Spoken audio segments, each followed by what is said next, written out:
but you can feel the beauty within yourself, and when you get in alignment, you can feel the beauty within things, and there is no difference. There's no separation of material objects. We make a separation in our mind. We make a separation that that's bad, that's, you know, what are the words that are tied with money? It's kind of like, it's filthy, it's dirty, it's, yeah, it's just this low energy thing. What about that it's magical? It can be magical. I think the best example of that is Esther Jurevic's Monster Bus. Yeah. I mean, what better example of abundance? I have a $2 million bus that they're Sure. driving around in, and they're just like, you know, we all have limiting beliefs. Well, I only want to be kidding. I only want up to this much. I'm not going to be too greedy. And who taught you that? Who taught you that it was greedy? Why to do you ask for a lot of stuff? greedy? You're gonna give it to whoever you want it anyway. Yeah. So you might have as Yeah. much as, yeah. It's like greedy unless your heart is shut down. Exactly.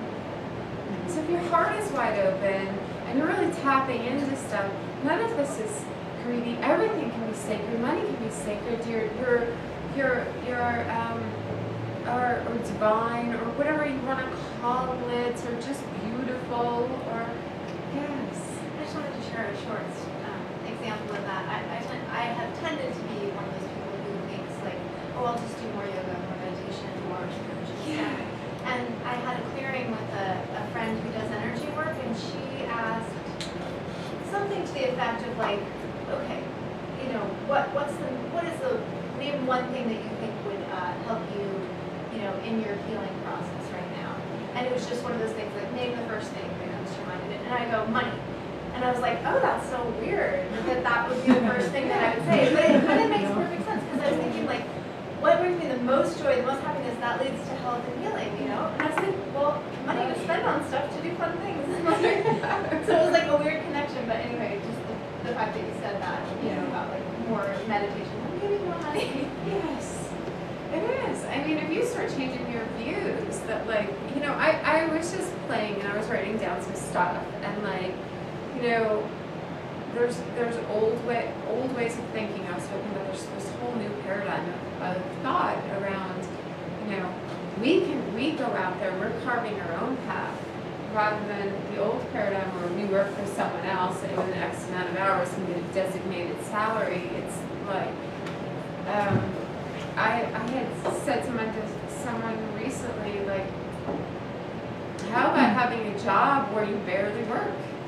That's what I want. And you're still That's getting what I paid want tons of money. money. That's what I want. Yeah. It's beautiful, you know? I mean, that's what we don't have to figure out, like, how can I make tons of money doing something really fun where I don't really work that much, flexible hours, tons of travel if you love travel, or working from home if you love that, and you make that a goal, and you know, it's really beautiful. Okay, so like, you know, I heard all of these things, like you have to work hard, money doesn't grow on trees,